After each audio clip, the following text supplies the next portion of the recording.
write noun and its kinds. First of all, noun. What is noun?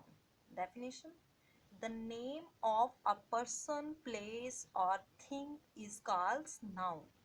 किसी भी शख्स, जगह या चीज के नाम को नाउन कहते हैं.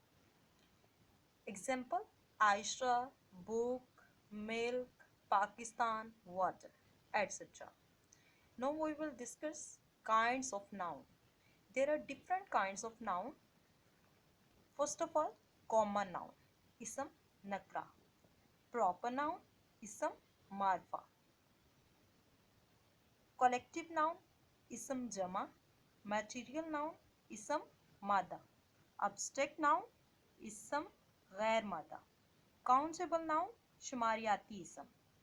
Uncountable noun, गैर शुमारियाती ism. Regular noun, बाकायदा ism. Irregular, बेकायदा ism. Plural noun, ism जमा. Possessive noun, मलकियाती ism.